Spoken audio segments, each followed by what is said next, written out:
Hello, everyone. Welcome back. And so, in this series, um,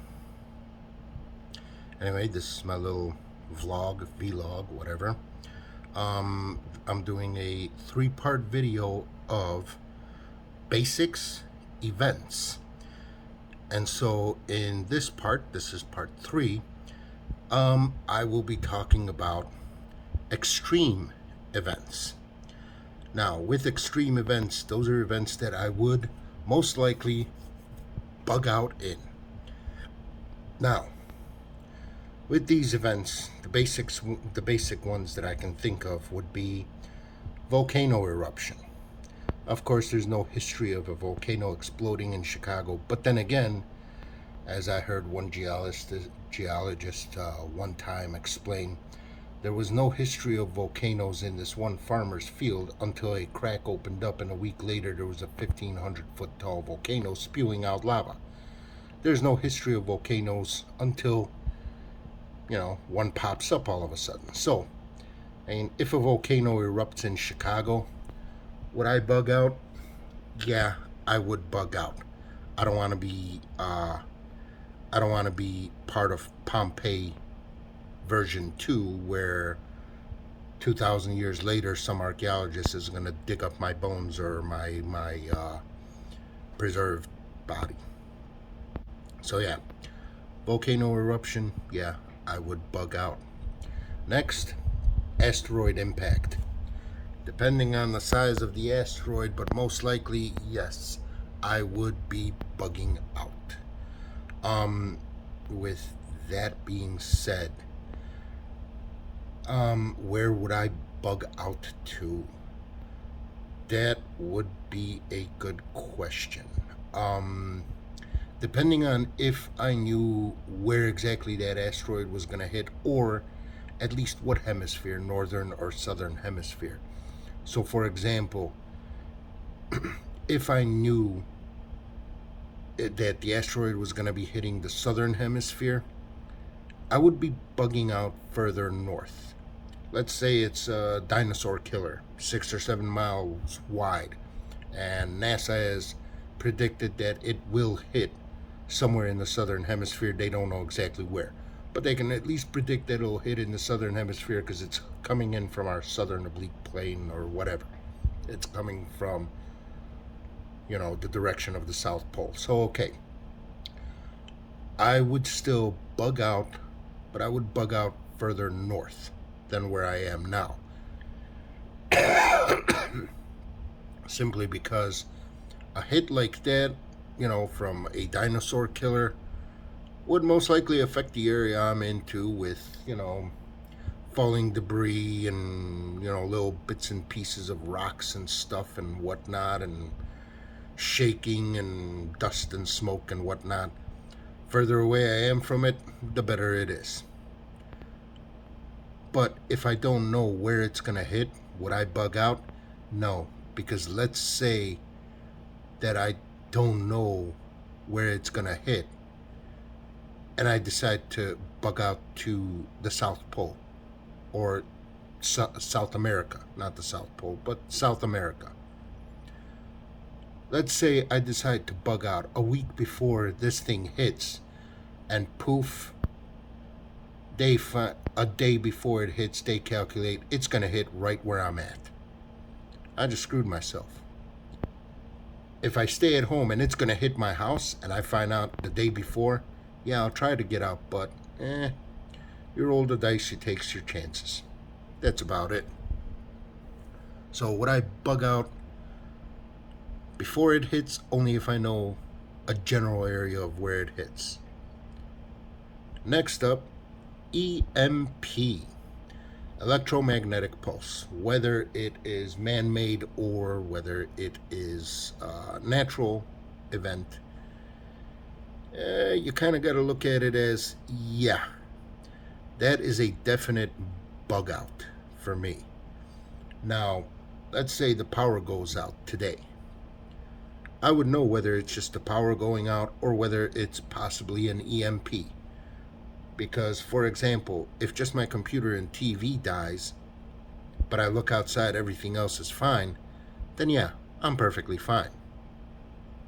It's just a power outage. If it's an EMP, I would expect my computer and my TV to die, but there's a chance maybe one of my phones will die. I look outside, there's a possibility that there may be a few more than one car that's stuck on the in the middle of the street, not moving anymore, and people wondering why. I'm not saying that in an EMP everything would be dead completely. There may be some electronics that survive. There may be some cars that survive. But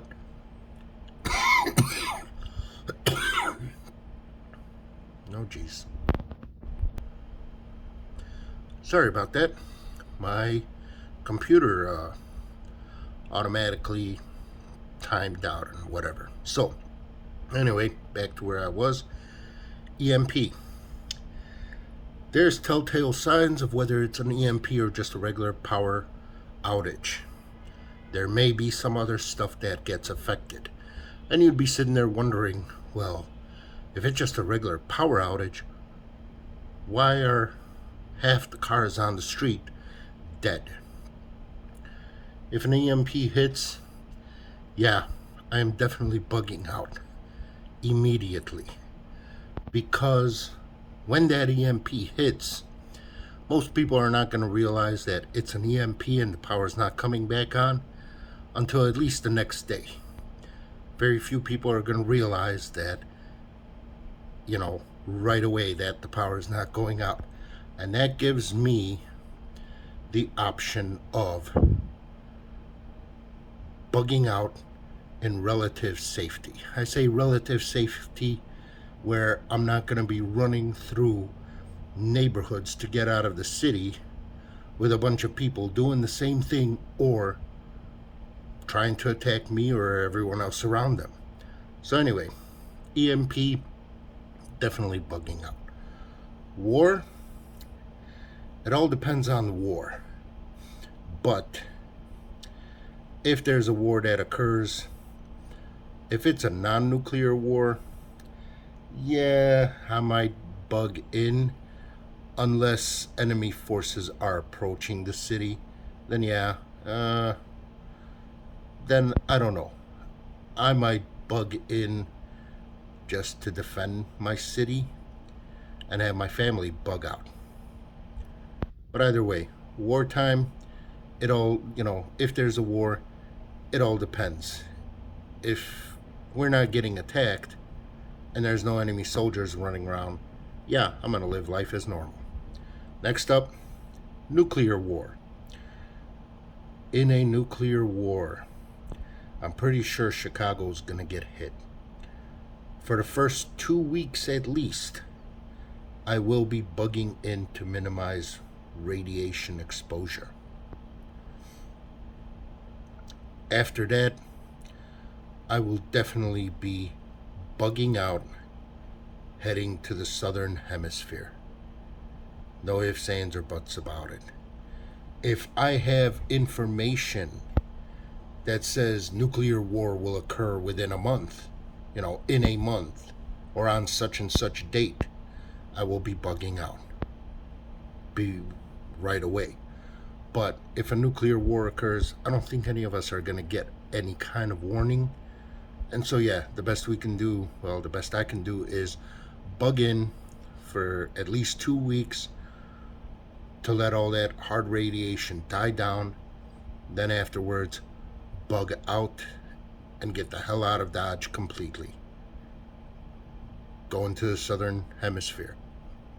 Either South America or Africa. Most likely South America. Next up, chemical event. Like the one that happened in, Ohio or PA? That one where the train overturned and poof, lots of chemicals flew out and stuff. Chemical event, it depends on the chemical event, but in such an event, maybe bug out for the duration of the event, and that's about it.